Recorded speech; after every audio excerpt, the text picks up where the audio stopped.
Bienvenidos a una nueva ronda informativa en nuestro programa El Mundo Ahora. Soy María Clara Calle. Acompáñenme a ver las noticias. Estados Unidos interceptó 2 buques petroleros asociados con Venezuela y que habían escapado del bloqueo de Washington. Al navío Sofía lo incautaron en el Caribe y al Bella 1, rebautizado como Marinera, en el Atlántico Norte. Este último tiene bandera rusa y Moscú ya se pronunció. Europa discute un plan para proteger a Groenlandia. Esto en reacción ante la amenaza que reitera la Casa Blanca de que Donald Trump quiere apropiarse de la isla, ya sea comprándola o a la fuerza. El secretario de Estado Marco Rubio señala que se reunirá con Dinamarca. Se recrudece la violencia en Siria. El ejército comenzó a bombardear los barrios de Alepo de mayoría kurda, después de que expirara este miércoles el plazo dado a los civiles para abandonar la zona. Al menos 10 personas han muerto en los enfrentamientos.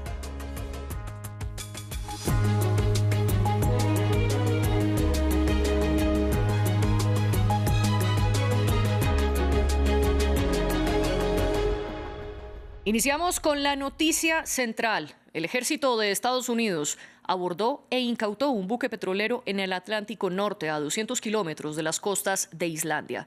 El navío antes se llamaba Bella 1 y era perseguido por los estadounidenses por supuestamente violar las sanciones a Venezuela y transportar crudo. Luego le cambiaron de nombre a Marinera y desde entonces porta una bandera rusa. Moscú se pronunció diciendo que la operación era ilegal y que están atentos a lo que ocurra. También pidió que se respeten los derechos de la tripulación. Por otro lado, los estadounidenses incautaron otro buque llamado Sofía en el Caribe. Para ampliar la información, conectamos con nuestra corresponsal en Caracas, Daniela Zambrano. Daniela, bienvenida y cuéntenos qué se conoce de los buques petroleros que además están relacionados con Venezuela. Hola, ¿qué tal? Al momento, el gobierno venezolano no se ha pronunciado al respecto. Sin embargo, ya Rusia, como lo decías, ha confirmado la incautación de este buque, que en principio se llamaba Bella 1 y posteriormente fue cambiado a nombre Marinera y cambiado a bandera rusa. Lo que se conoce es que este buque era en el que pasado mes de diciembre logró evadir a los militares estadounidenses que iban a interceptarlo, porque recordemos que para ese momento Donald Trump dio la orden de prohibir cualquier ingreso o salida de buques petroleros sancionados desde y hacia Venezuela.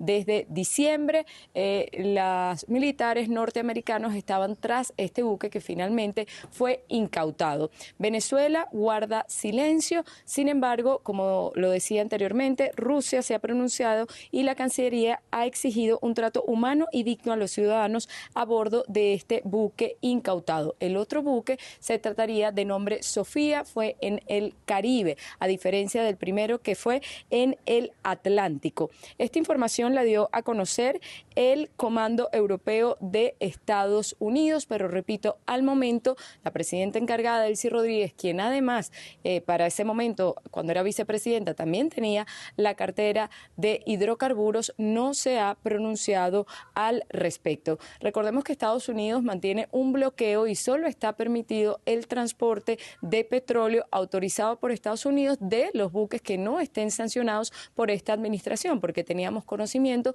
que a lo largo de las últimas semanas Chevron sí tenía la autorización para transportar petróleo venezolano. Sin embargo, la orden expresa de Estados Unidos era que iba a interceptar todo barco que estuviese sancionado o que trasladara petróleo venezolano que estuviese sancionado por Estados Unidos. Gracias, Daniela, por este reporte. Y al respecto hay una actualización, porque la Casa Blanca señaló que están trabajando un acuerdo con Venezuela sobre el petróleo y que incluiría el crudo de los navíos incautados. Además, este miércoles el secretario de Energía estadounidense, Chris Wright, señaló que el país norteamericano controlará la venta del crudo venezolano de forma indefinida, justo después de que Donald Trump anunciara que Venezuela le entregará entre 30 y 50 millones de barriles de petróleo. Sin embargo, no especificó en cuánto tiempo ni cómo lograrlo, pues actualmente Venezuela produce cerca de 1 millón de barriles cada día. Mientras que Marco Rubio añadió que Estados Unidos levantará selectivamente algunas sanciones para vender el petróleo venezolano. Les contamos más. El petróleo venezolano se ha acumulado en los almacenes después de que un bloqueo naval estadounidense de varias semanas impidiera las exportaciones del país. Ahora el presidente estadounidense Donald Trump dice que va a llevar este recurso clave a Estados Unidos.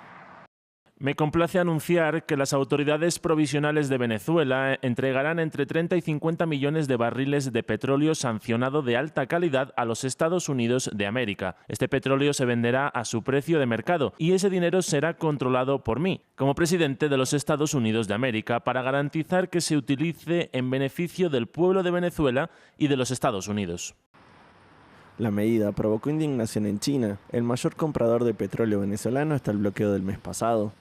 Beijing acusa a Estados Unidos de intentar desviar los flujos del recurso lejos de China. Estados Unidos ha recurrido descaradamente al uso de la fuerza contra Venezuela y ha exigido que se aplique el principio de Estados Unidos primero. China condena enérgicamente esta medida. Me gustaría subrayar que deben protegerse los derechos e intereses legítimos de China y otros países en Venezuela. El acuerdo supone un aumento significativo de las importaciones de petróleo de Estados Unidos procedentes de Venezuela, que se han reducido desde más de 1 millón de barriles diarios a mediados de la década del 2000. La venta representaría entre 30 y 50 días de la producción de Venezuela antes del bloqueo. Sin embargo, 50 millones de barriles solo bastan para abastecer un par de días del consumo de petróleo de Estados Unidos, que el mes pasado se situó en algo más de 20 millones de barriles diarios. Aunque no se ha especificado un calendario, estas decenas de millones de barriles podrían reducir aún más los precios del petróleo. Los mercados estadounidenses ya cuentan con un amplio suministro gracias a la producción nacional récord. Y en cuanto a lo político, los europeos preparan un plan para responder conjuntamente a las amenazas de Estados Unidos de apropiarse de Groenlandia, un territorio autónomo que hace parte del Reino de Dinamarca. Sin embargo, esta semana la Casa Blanca señaló que el presidente Donald Trump y sus funcionarios estaban discutiendo opciones para quedarse con la isla, ya sea comprándola o a la fuerza, y lo consideran un asunto de seguridad nacional para protegerse en el Ártico de Rusia y China. Pero Europa se opone. El secretario de Estado estadounidense Marco Rubio señaló que se reunirán la otra semana con Dinamarca, mientras que los europeos planean su estrategia. Desde Bruselas, nuestra corresponsal Esther Herrera tiene detalles. Varios países europeos y de la Alianza, como Francia y Alemania, están ya preparando planes para responder ante las amenazas cada vez mayores por parte de Estados Unidos a la isla de Groenlandia. Recordemos, un territorio autónomo, pero dependiente del Reino de Dinamarca. Así lo ha confirmado el canciller francés Jean-Noël Barrot, en que ha asegurado que va a discutir detalles para responder con otros países de la Alianza, entre ellos Varsovia y Berlín. Esto se produce poco después de la declaración conjunta de los grandes países europeos de apoyo inquebrantable a Groenlandia y a Dinamarca, y después de que Estados Unidos asegurara que está estudiando varias opciones, incluso la fuerza militar para adquirir la isla de Groenlandia en un momento en que Estados Unidos se considera especialmente fuerte. Después de la operación en Venezuela y la captura de Nicolás Maduro, vuelve de nuevo con sus amenazas a adquirir esta isla tan rica en hidrocarburos y minerales. Fuentes aliadas, preguntadas por France 24 en español, han asegurado que el principio de la alianza, que se basa en la defensa colectiva, sigue vigente, en la importancia de que la seguridad de un aliado es inseparable a la del resto de los países miembros de la OTAN, en un mensaje claro hacia Estados Unidos por sus amenazas también a otro país aliado, en este caso Dinamarca, algo nunca visto. De hecho, la primera ministra danesa, Mette Frederiksen, asegura que de adquirir la isla, Estados Unidos sería el fin de la OTAN. Ante las últimas declaraciones y de apoyo a Groenlandia y también a Dinamarca, Donald Trump ha asegurado en su red social Truth Social que Estados Unidos siempre estará ahí para la OTAN y que es gracias a él y a sus esfuerzos que ahora la organización es más fuerte por sus esfuerzos para que se gaste más en defensa. Y de Europa pasamos a Medio Oriente, porque en Siria se cumple el segundo día de enfrentamientos en Alepo, la ciudad más poblada del país. El ejército se enfrenta a combatientes kurdos. Al menos 10 personas han muerto y cerca de 10.000 civiles fueron desplazados. Las fuerzas oficiales se preparan para atacar 2 barrios, Sheikh Maksud y Ashrafiyah, pues alegan que son objetivos militares legítimos por estar controlados por las fuerzas democráticas sirias, de las que hacen parte los combatientes kurdos que controlan el noreste del país. Aunque entre las 2 facciones se firmó un acuerdo en 2025 para que los kurdos hicieran parte del ejército oficial, el pacto no se ha hecho realidad y la persecución a esta minoría continúa. Los equipos de la defensa civil están hoy en alerta en los puntos de cruce o entrada por donde están saliendo nuestras familias de las zonas de Sheikh Maksud y Ashrafat, además de los distritos vecinos de Al-Sirian, Al-Midan y Al-Suelmayá. Las estamos transportando de forma segura a los lugares a los que desean ir, según sus deseos, o a refugios. Entre tanto, en Irán, las protestas completan 11 días. Desde el 28 de diciembre, miles de personas han salido a las calles para manifestarse en contra del aumento del costo de vida y la inflación disparada. Las autoridades han respondido con fuerza. Desde Teherán, nuestra corresponsal Catalina Gómez Ángel nos habla sobre esta nueva jornada.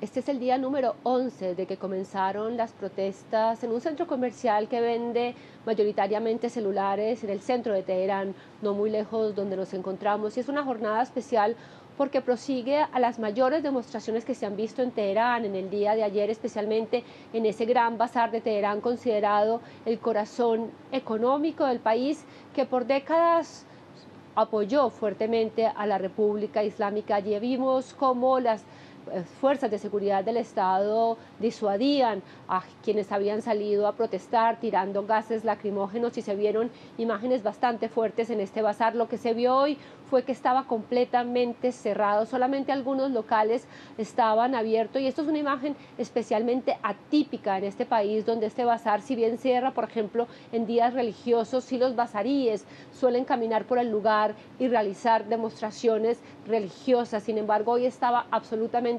fantasmal, ni siquiera el metro paraba allí en esta estación donde suelen llegar miles de personas, tanto compradores como vendedores diariamente. Y si bien allí no pasó nada, sí en otros lugares de Teherán hubo protestas, especialmente en áreas comerciales, y estas se reprodujeron en diferentes bazares a lo largo del país. Los vimos en Shiraz y los vimos también en las cercanías del Golfo Pérsico, en el puerto de Bandar Abbas, donde comerciantes salieran a protestar, especialmente por la fluctuación y por el descalabro del real, la moneda local, frente al dólar. Pero también llama la atención las demostraciones que siguen habiendo con mucha fortaleza en estas provincias cerca a la frontera con Irak, en el oeste de Irán, especialmente la provincia de Ilam, donde la gente ha salido a protestar desde el comienzo, donde ha habido gran represión. Pero ayer en una población conocida como Adaban, una pequeña población de 30.000 o 40.000 habitantes, la población salió a la calle, la policía subió al techo diciendo que no los iba a atacar y la población tiraba arroz para demostrar que estas no eran solamente demostraciones económicas, sino en contra del gobierno como tal. Y en Yemen continúa la disputa entre el gobierno internacionalmente reconocido, apoyado por Arabia Saudita, y el Consejo de Transición del Sur, o CTS, respaldado por Emiratos Árabes Unidos. El gobierno destituyó al líder del CTS del Consejo Presidencial, luego de que no se presentara al inicio de las conversaciones que iban a celebrarse en Riad. Desde el lado de los separatistas, afirman que se quedó en la ciudad de Adén para monitorear cuestiones de seguridad. Ramiro Cueva Arberena nos cuenta. Continúa la tensión política en Yemen entre el gobierno y el Consejo de Transición del Sur.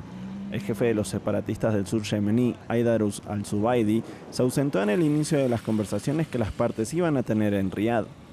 Si bien su delegación sí llegó a Arabia Saudita, el líder se quedó en la ciudad de Adén, supervisando operaciones militares y de seguridad, según dijo el CTS.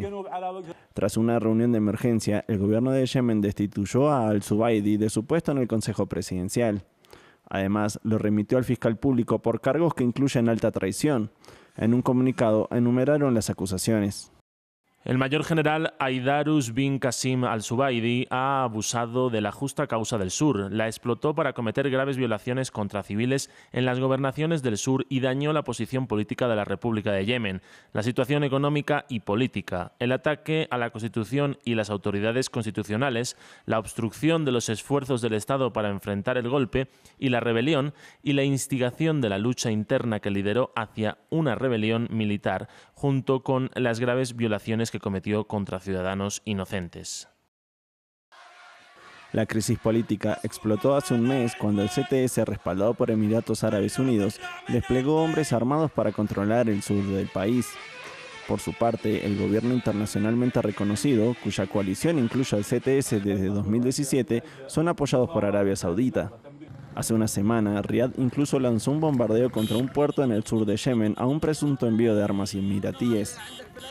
Las fuerzas militares yemeníes actualmente realizan incursiones para recuperar el territorio controlado por los hombres del CTS. Hasta aquí las noticias, pero sigan con nosotros porque en breve regresamos con más actualidad.